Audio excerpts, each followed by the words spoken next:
Michael Philips 2004 का जो Beijing Olympic था, जहां तक मैं सही हूं, बीजिंग ओलंपिक जब भी था, उस इंसान ने कहा था कि स्विमिंग में 8 कॉम्पिटिशंस होते हैं और 8 के 8 गोल्ड मेडल में जीतूंगा। 4 साल पहले उसने घोषणा कर दी।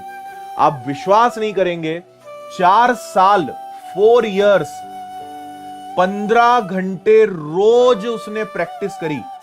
4 साल 15 घंटे रोज बिना छुट्टी के, एक दिन भी गैप नहीं करा। No gap in 4 years. एक दिन भी उसने गैप नहीं करा। आप बात समझ रहे हैं मेरी? आपसे 10 दिन रेगुलर पढ़ा नहीं जाता। 10 दिन चलो तो कम हो गया, 1 महीना रेगुलर नहीं पढ़ा जाता। आप 1 हफ्ते रेगुलर पढ़ लेते हो ना, तो आपका मन करता है रेस्ट करना पड़ेगा भैया, महाराज ने इतनी पढ़ाई करी है ना, दिमाग को आराम देना पड़ेगा।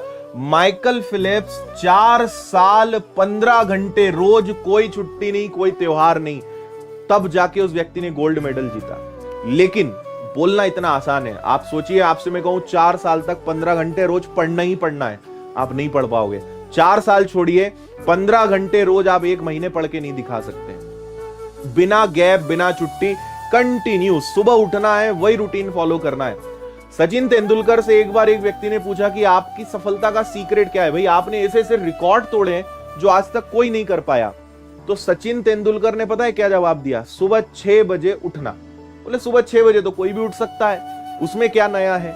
उसने बताया कि चाहे कुछ हो जाए, सुबह 6 बजे आप मुझे ग्राउंड पे देखोगे। मेरी आदत है, चाहे मेरा अच्छा समय चल रहा हो या बुरा, चाहे मैंने पिछले दिन वर्ल्ड रिकॉर्ड तोड़ा हो, चाहे मैंने पिछले दिन एक ट्रॉफी जीती हो, सुबह 6 बजे मैं आपको ग्राउंड पे मिलूंगा। हर सफल इंसान ना अपने काम को रोज उसी शिद्दत और उसी मोटिवेशन के साथ करता है। आप में से कई लोग की तकलीफ क्या है? सर मोटिवेशन खत्म हो गया, सर हम तो डीमोटिवेट हो रहे हैं, सर कुछ करो। मोटिवेशन अंदर से आता है। आप मुझे सुन के, किसी के मोटिवेशन को सुन के, 30 सेकंड की रील को देखकर मोटिवेशन नहीं टिकेगा। आग जब तक अंदर नहीं लगेगी ना, कुछ टिकने वाला नहीं है। मेरी बात नोट कर लेना। फिर से माइकल फिलिप्स पे आते हैं। तीसरी बार 4 साल का उसने कहा था कि 4 साल मेहनत करूंगा, 8 गोल्ड मेडल जीत के बताऊंगा। पिछले आखिरी अंतिम साल में ऐसा हुआ कि उसका एक्सीडेंट हुआ, उसकी हाथ की हड्डी जो है टूट गई। डॉक्टरों ने कहा कि अब तुम्हारा तैरना सही नहीं, और बिना हाथ चलाए कैसे तैरोगे? जीवन है, रिस्क मत लो। वो बोले नहीं मैं तैरूंगा। डॉक्टर ने कहा नहीं, जीवन है तो सब है, ओलंपिक होते रहेंगे, अगले ओलंपिक को देख लेना। बोले नहीं, तैरूंगा तो मैं, और मैंने बोल दिया है लोगों को, लोग मेरे ऊपर हंसेंगे कि इसने बोला था, तो मैं तो तैरूंगा। तो उसने ऊपर वाले को बोला कि ऊपर वाले, शुक्रगुजार हूं तेरा जो तूने मुझे एक चैलेंज दिया। और कोई होता रोता, और कोई होता बोलता भैया हाथ टूट गया क्या करें, नहीं तो मैं तो जीत लेता।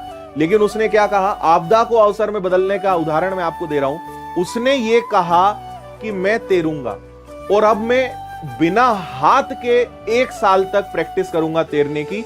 अपने पैरों से ऐसी प्रैक्टिस करूंगा कि मैं उससे ही वर्ल्ड रिकॉर्ड तोड़ूंगा। और आप विश्वास करेंगे, ये सब यूट्यूब पे, इंटरनेट पे अवेलेबल है, आप जाइए तो पढ़िए तो ऐसे लोगों के बारे में। 1 साल तक, जब तक हाथ की हड्डी सही नहीं हुई, जुड़ी नहीं, पैरों से प्रैक्टिस करी, और उसने अपने आप में एक नया रिकॉर्ड बना दिया कि बिना हाथ की मदद लिए, केवल पैरों से प्रैक्टिस करके जो है उसने रिकॉर्ड बनाया।